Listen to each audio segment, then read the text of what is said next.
किसी भी नई स्किल को कैसे सीखा जाता है। देखो यहाँ पर एक सारणी मान लो, चाहे यहाँ पर एक अपने वो चीज बनाई हुई है जिससे आप कोई भी स्किल सीख सकते हो। देखो इसके अंदर कैसे सीखोगे। सबसे पहले तो रूट केस ऑफ एनालिसिस, दो चीजें हैं। एक आप किस कारण से कोई चीज नहीं सीख पाई वो, और एक आप क्या करोगे कि जिसके कारण वो चीज सीख जाओ। तो इस सारणी को ज्यादा डीप के अंदर मत लेना, ये सिंपल सी है कि पहली बात तो आप कोई चीज क्यों नहीं सीख पाए। अब सपोज आपको डांसिंग नहीं आती तो डांसिंग क्यों नहीं सीख पाई, आपको स्विमिंग नहीं आती तो स्विमिंग क्यों नहीं सीख पाई, आपको इंग्लिश नहीं आती तो इंग्लिश क्यों नहीं सीख पाई, आपको वीडियो बनानी नहीं आती तो वीडियो क्यों नहीं आती बनाने। उसका रीजन, सपोज मैं इंग्लिश को लेकर चलता हूं, तो सबसे पहले इंग्लिश सीखना चाहते हो, इंग्लिश सीखने से पहले ये जानो कि मेरे को पहले आती क्यों नहीं। सबसे पहले हो सकता है आपके घर के अंदर आपका घर फैक्टर रहा हो जिसके अंदर कोई इंग्लिश नहीं बोलता, ठीक है, तो आपको यहाँ पर होम हो सकता है। सबसे पहली कोई भी चीज सीखने का घर ही होता है, घर के अंदर जो चीज होती है वो बेटे ऑटोमेटिक ही वैसे ही अपनी चीज सीख जाते हैं। तो पहला फैक्टर होता है घर। दूसरा क्या हो सकता है कि घर वाले तो थे, बाद में आपको वही स्कूल के अंदर लगा दिया जहां पर हिंदी मीडियम का था, इंग्लिश का नहीं था, हिंदी मीडियम में लगा दिया। दूसरी चीज हो सकती है आप स्कूल के कारण नहीं सीख पाए।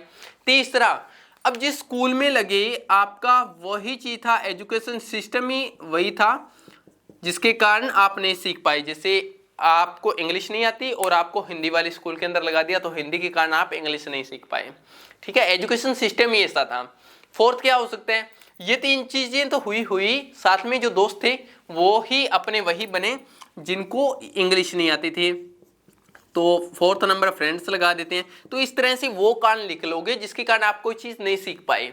अब देखो नेक्स्ट, देखो यहाँ पर कि अब ऐसा क्या करें जिसके कारण आप कोई नई चीज सीख पाओ। तो नई चीज सीखने के लिए अब सपोज इंग्लिश सीखनी है तो अब आपको क्या करना होगा, नई चीज चेंजेस क्या करना होगा। सबसे पहली बात, आपको सीखने के लिए आप किसी इंस्टीट्यूट को ज्वाइन कर लो, ये तो कर सकते हो, इंस्टीट्यूट को ज्वाइन कर लो भाई। देखो पहली बात तो अगर कोई 1000 2000 3000 5000 रुपए देकर अगर कोई चीज अपने सीख सकते हैं तो वहां पर ये छोटा अमाउंट इन्वेस्ट कर देना चाहिए। ये 1000 2000 3000 रुपए ना कि सिर्फ आपको चीजें सीखने में हेल्प करते हैं, बल्कि आप वहां से वो फ्रेंड्स बना लेते हो जो आपके लाइफ भर आपकी सहायता करते हैं। तो किसी भी इंस्टीट्यूट को ज्वाइन करना हो सीखने के लिए तो कर लो, ठीक है, वहां पर पैसों को मत देखो 1000 2000 3000 रुपए। तो सबसे पहले इंस्टीट्यूट।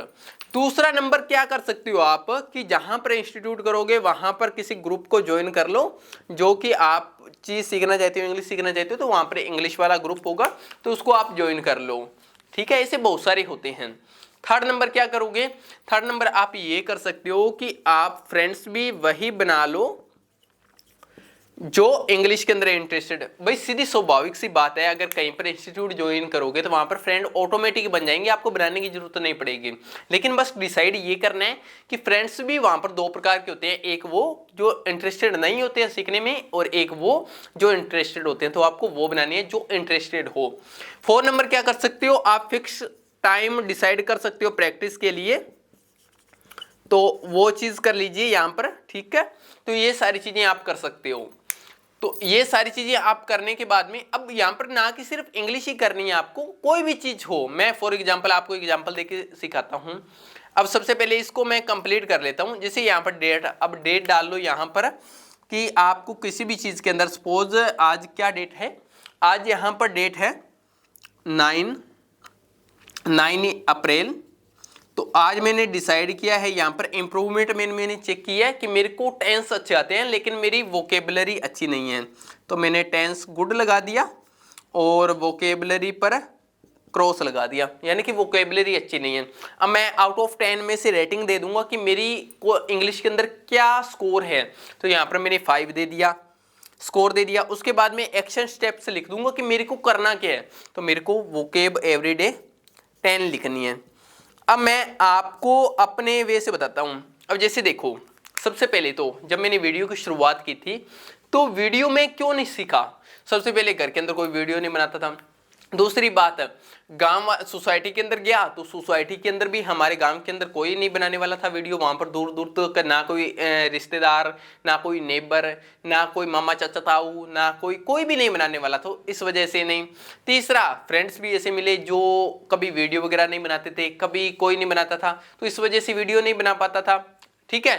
अब मैंने सीखने के लिए क्या किया, सबसे पहले तो अब देखो यहाँ पर कोई स्कूल वगैरह तो होता नहीं वीडियो के लिए, तो मैंने सीखने के लिए क्या किया, मैंने ये किया कि मैंने उन लोगों को देखना शुरू कर दिया जो पहले से वीडियो बना रहे थे। जिस भी कैटेगरी के अंदर मैं जाना चाहता था उसी कैटेगरी के मैं व्लॉग हो चाहे वीडियो हो मैंने देखना शुरू कर दिया।